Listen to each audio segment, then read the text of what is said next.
नमस्कार। आज हम एक ऐसी चीज की गहराई में उतर रहे हैं जो है तो अदृश्य पर हमारे हर अनुभव को आप कह सकती हैं एक रंग देती है।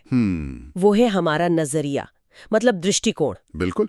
हम चीजों को कैसे देखते हैं ये तय करता है कि हम उन्हें महसूस कैसे करते हैं, है ना? हाँ बिल्कुल। और इसी बेहद जरूरी पहलू को समझने के लिए हमारे पास आज एक कहानी है। छोटी सी कहानी है पर बहुत गहरी। हाँ, इसका शीर्षक ही है नजरिया। सही कहा। और यूं तो ये सरल लगती है पर इसकी परतें जब खुलती हैं तो जिंदगी को देखने का एक बड़ा फलसफा सामने आता है। सच में ये सोचने पर मजबूर करती है। कहानी शुरू होती है एक पिता और पुत्र से।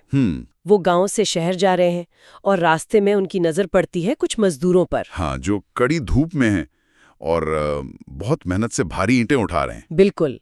और ये देखकर बेटा थोड़ा विचलित सा हो जाता है। और वो एक बहुत ही स्वाभाविक सा सवाल पूछता है अपने पिता से। हाँ। पूछता है, पिताजी इतनी मुश्किल से ये काम क्यों कर रहे हैं? मतलब उनके चेहरे पर इतनी थकान, इतनी परेशानी क्यों है? क्या मिलता है इन्हें इस सबसे? और यही सवाल हमारी आज की पड़ताल का कह सकते हैं जी, शुरुआती बिंदु है। बिल्कुल। पिता का जवाब सीधा नहीं होता, वो कोई लेक्चर नहीं देते। नहीं, वो बल्कि एक अनुभव की तरफ इशारा करते हैं। कहते हैं, बेटा चलो जरा पास चलकर उनसे ही पूछते हैं। और ये पास चलकर देखना और उनसे पूछना, यही अलग अलग नजरियों को समझने की कुंजी है ना? हाँ बिल्कुल। तो चलिए हम भी पिता पुत्र के साथ चलते हैं, देखते हैं कि एक ही काम को करने वाले तीन अलग अलग लोग उसे कैसे देखते हैं, क्या कहते हैं। जरूर। तो पिता सबसे पहले मजदूर के पास पहुंचते हैं। वो मजदूर पसीने में एकदम तरबतर है और चेहरे पर झुंझलाहट साफ दिख रही है। अच्छा। पिता उससे बहुत नरमी से पूछते हैं, भाई तुम क्या कर रहे हो? और उसका जवाब? वो तो बस कमाल का है। उसकी हालत बयान कर देता है। हाँ, वो लगभग चिल्लाते हुए कहता है, दिखाई नहीं देता, अंधा है क्या? अरे बाप रे। ईंटें ढो रहा हूं, कमर टूट रही है इस बोझ से। मतलब गुस्सा, कड़वाहट, पीड़ा, सब कुछ है उसके स्वर में। तो यहाँ नजरिया एकदम साफ है। बिल्कुल स्पष्ट। काम क्या है? एक बोझ। सिर्फ एक बोझ। हाँ, ये दृष्टिकोण पूरी तरह से उस पल की शारीरिक मेहनत, उस तकलीफ पे टिका हुआ है।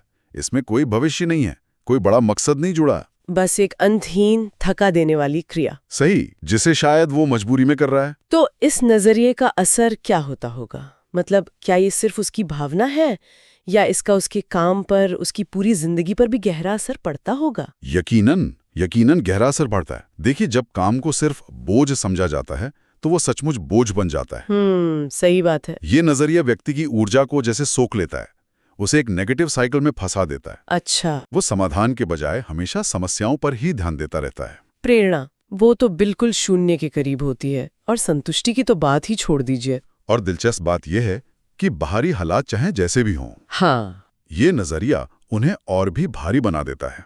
मतलब व्यक्ति खुद को हालात का शिकार महसूस करता है। उसमें वो सेंस ऑफ एजेंसी, कर्ता भाव जिसे कहते हैं, वो कम हो जाता है। ये बात तो है।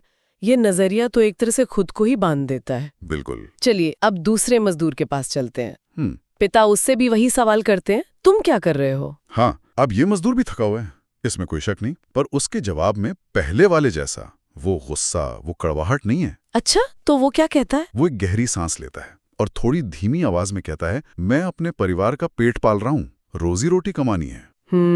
तो यहाँ नजरिया बदल गया। हाँ, काम अब बोझ नहीं बल्कि एक जिम्मेदारी है, एक कर्तव्य है। सही पकड़ा। ये पहले वाले से तो बेहतर लगता है। कम से कम इसमें एक उद्देश्य तो है, परिवार का भरण पोषण। हाँ बिल्कुल। ये नजरिया काम को एक कर्तव्य और जिम्मेदारी के फ्रेम में देखता है। और ये पहले वाले की उस निराशा और नकारात्मकता से निश्चित रूप से एक कदम आगे है। इसमें एक मकसद है जो व्यक्ति को काम करते रहने की वजह देता है। ये ज्यादा व्यावहारिक है, ज्यादा जमीनी दृष्टिकोण है। हाँ। लेकिन यहाँ रुककर सोचने वाली बात यह है कि क्या ये काफी है?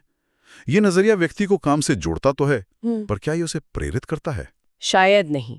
अक्सर ये करना ही पड़ेगा वाली भावना से जुड़ा होता है ना? बिल्कुल। मतलब ये जरूरत पर आधारित है, चाहत पर नहीं। इसमें शायद वो जुनून, वो गहरी संतुष्टि ना हो। ये दृष्टिकोण काम को एक साधन मानता है, साध्य नहीं। अच्छा, मतलब काम अपने आप में महत्वपूर्ण या मजेदार नहीं है, बल्कि वो परिवार पालने या गुजारा करने का एक जरिया मात्र है। तो फिर इसमें उत्साह कहाँ से आएगा? वही तो, उत्साह, रचनात्मकता या कुछ असाधारण करने की गुंजाइश कम हो जाती है। थकान तो यहां भी है, पर उसके साथ एक कर्तव्य बोध जुड़ा है। कोई अंदरूनी खुशी या गर्व शायद नहीं। ये सम्मानजनक है, पर कहीं ना कहीं सीमित है। बिल्कुल सीमित है। ये दोनों नजरिए, बोझ और जिम्मेदारी, मुझे लगता है काफी आम है। बहुत से लोग शायद अपने काम को इसी तरह देखते होंगे। हाँ, ये सच है। लेकिन कहानी यहाँ खत्म नहीं होती। अब आता है तीसरा मजदूर, और यहाँ कुछ अलग होता है। हाँ, यहाँ कुछ अप्रत्याशित होता है। पिता उससे भी वही सवाल पूछते हैं, तुम क्या कर रहे हो? और इस तीसरे मजदूर का जवाब वो कहानी को एक नई ऊंचाई पर ले जाता है। कहानी में लिखा है कि उसकी आंखों में थकान तो थी, पर साथ में एक अनोखी चमक भी थी। चेहरे पर हल्की मुस्कान थी। हाँ, उसने पिता की ओर देखकर बड़े उत्साह से कहा, उसने कहा, मैं एक सुंदर भव्य मंदिर का निर्माण कर रहा हूँ। सोचिए, एक ऐसा स्थान जहाँ आने वाली पीढ़ियां शांति पाएंगी, ईश्वर से जुड़ेंगी। मैं इतिहास का एक हिस्सा बना रहा हूँ। क्या जबरदस्त बदलाव है ना? हाँ, वही ईंटें, वही मेहनत, लेकिन नजरिया बिल्कुल अलग। यहीं पर बात वाकई दिलचस्प हो जाती है। ये तीसरा नजरिया काम को न तो बोझ समझता है, न ही सिर्फ जिम्मेदारी। नहीं, ये उसे एक बड़े सार्थक उद्देश्य या विरासत के हिस्से के रूप में देखता है। हाँ। अगर इसका विश्लेषण करें तो कई परतें खुलती हैं। जैसे कि क्या खास है इस नजरिए में? देखिए, पहली बात, ये भविष्य की ओर देख रहा है। हाँ। ये मजदूर सिर्फ आज की दिहाड़ी या कल की रोटी नहीं देख रहा, वो दशकों सदियों आगे देख रहा है। सही बात है। दूसरी बात, ये काम को एक उच्चतर, एक पवित्र उद्देश्य से जोड़ता है। हाँ। सिर्फ पत्थर जोड़ना नहीं, बल्कि एक आध्यात्मिक केंद्र बनाना। तीसरी, इसमें योगदान और सृजन का भाव है। वो कुछ ऐसा बना रहा है जो उससे कहीं बड़ा है, जो उसके जाने के बाद भी रहेगा। वाह। इसमें एक तरह का अर्थ की खोज वाला तत्व है, जो मनोवैज्ञानिक विक्टर फ्रैंकल ने भी बहुत महत्वपूर्ण माना है। तो ये नजरिया उसके लिए काम के अनुभव को कैसे बदल देता होगा? क्या उसकी थकान कम हो जाती होगी? देखिए, शारीरिक थकान शायद उतनी ही हो, वो तो लगेगी ही, लेकिन मानसिक और भावनात्मक अनुभव पूरी तरह बदल जाता है। अच्छा। जब आप अपने काम में इतना गहरा अर्थ देखते हैं, तो वो काम सिर्फ जॉब नहीं रहता, वो एक कॉलिंग बन जाता है, एक मिशन बन जाता है। चुनौतियां फिर बाधाएं नहीं लगती, वो सीखने और आगे बढ़ने के अवसर बन जाती हैं। प्रेरणा अंदर से आती है, इंट्रिंसिक मोटिवेशन जिसे कहते हैं, बाहरी दबाव या जरूरत से नहीं। सही है। ऐसे में व्यक्ति अक्सर फ्लो स्टेट का अनुभव कर सकता है, मतलब काम में पूरी तरह डूब जाना, समय का पता ही न चलना। हाँ। ये नजरिया साधारण काम को भी असाधारण बना देता है। जैसा कहानी कहती है, वो मजदूर अब सिर्फ मजदूर नहीं रहा, वो इतिहास रचने वाला बन गया। ईंटें ढो रहे थे। हाँ। लेकिन पहला मजदूर बोझ ढो रहा था, दूसरा मजदूर जिम्मेदारी निभा रहा था, और तीसरा मजदूर इतिहास रच रहा था। ये पंक्तियां वाकई सोचने पर मजबूर करती हैं। और कहानी की मुख्य सीख भी उतनी ही सीधी और शक्तिशाली है। क्या है वो? जिंदगी में कोई भी काम अपने आप में छोटा या बड़ा नहीं होता है। फर्क सिर्फ हमारे नजरिए से पड़ता है। अगर सोच ऊंची हो तो हर काम महान बन जाता है। ये ऊंची सोच, ये क्या है? क्या इसका मतलब सिर्फ बड़े बड़े सपने देखना है या कुछ और? नहीं, ऊंची सोच का मतलब सिर्फ महत्वाकांक्षी होना नहीं है। इसका गहरा मतलब है अपने काम में, चाहे वो कितना भी साधारण क्यों ना लगे, एक बड़ा अर्थ, एक उद्देश्य ढूंढना। अच्छा। ये अपने काम को एक बड़े परिप्रेक्ष्य में देखने की क्षमता है। ये किसके लिए उपयोगी है, इससे क्या फर्क पड़ रहा है, मेरा योगदान क्या है। ये सोच छोटे से छोटे काम को भी गरिमा और महत्व दे सकती है। ये सिर्फ क्या कर रहे हैं इस पर नहीं, बल्कि क्यों कर रहे हैं इस पर ध्यान केंद्रित करती है। तो मतलब ये कहानी हमें एक तरह से आईना दिखा रही है। बिल्कुल। कि हम अपने रोजमर्रा के कामों को, चाहे वो ऑफिस का कोई प्रेजेंटेशन हो या घर की सफाई हो, बच्चों की परवरिश हो या कोई कलात्मक काम, हम उसे किस नजरिए से देख रहे हैं। हाँ, क्या हम बोझ ढो रहे हैं, या सिर्फ जिम्मेदारी निभा रहे हैं, या फिर कुछ सार्थक रच रहे हैं। संक्षेप में कहें तो ये 3 स्तर हो गए। हाँ बिल्कुल। पहला, बोझ, बर्डन। इसमें नकारात्मकता है, पीड़ा है, कोई उद्देश्य नहीं, मुझे ये करना पड़ रहा है वाली फीलिंग। ठीक है। दूसरा, जिम्मेदारी, रिस्पॉन्सिबिलिटी। इसमें कर्तव्यबोध है, जरूरत है, व्यावहारिकता है, मुझे ये करना चाहिए। और तीसरा, उद्देश्य विरासत, पर्पस लेगेसी। इसमें सार्थकता है, प्रेरणा है, योगदान है, भविष्य की सोच है। मैं ये करना चाहता हूँ क्योंकि ये महत्वपूर्ण है। और सबसे महत्वपूर्ण बात शायद ये है कि कहानी इशारा करती है कि चुनाव हमारे हाथ में है। हाँ, हम तय कर सकते हैं कि हम किस नजरिए को अपनाएं।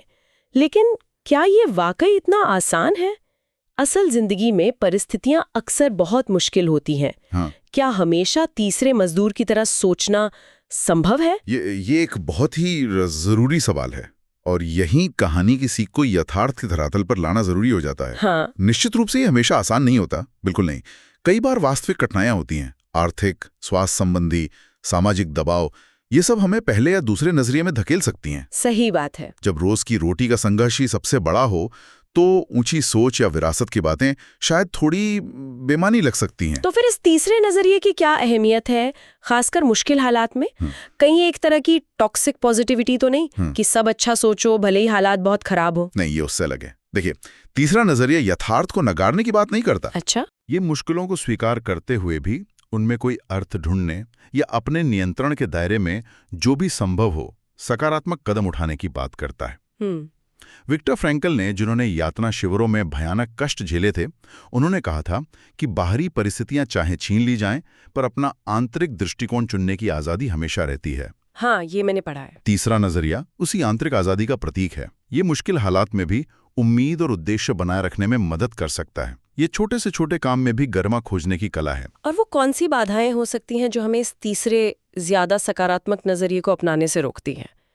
क्या ये सिर्फ बाहरी हालात है या कुछ अंदरूनी कारण भी होते हैं? दोनों तरह की बाधाएं होती हैं। बाहरी बाधाओं की तो हमने बात की, गरीबी, बीमारी, अन्यायपूर्ण व्यवस्था, सपोर्ट की कमी। लेकिन कई बार भीतरी बाधाएं ज्यादा बड़ी होती हैं। जैसे हमारा अपना फिक्स्ड माइंडसेट। ये मान लेना कि हम बदल नहीं सकते या हालात सुधर नहीं सकते। हाँ, ये होता है। पिछले बुरे अनुभव, असफलता का डर, खुद पर शक करना, या बस इस बात की जागरूकता ही ना होना कि हमारे पास नजरिया चुनने का विकल्प भी है। सही। कभी कभी हम नकारात्मकता के इतने आदी हो जाते हैं कि सकारात्मक सोचना अप्राकृतिक सा लगने लगता है। तो अगर कोई अपना नजरिया बदलना चाहे, मान लीजिए पहले दूसरे से तीसरे की तरफ जाना चाहे, तो कैसे करे? क्या इसका कोई तरीका है? देखिए, ये एक सतत प्रक्रिया है, कोई स्विच ऑन ऑफ करने जैसा नहीं है ये। अच्छा। पहला कदम तो जागरूकता ही है। ये पहचानना कि हमारा अभी का नजरिया क्या है और उसका हम पर क्या असर हो रहा है। ठीक है। दूसरा, अपने काम या जीवन के उस पहलू में क्यों, व्हाई ढूंढना। ये किसके लिए महत्वपूर्ण है, इसका बड़ा उद्देश्य क्या हो सकता है। तीसरा, अपने नियंत्रण के दायरे पर ध्यान केंद्रित करना। हम क्या बदल सकते हैं, भले ही वो छोटा सा कदम क्यों ना हो।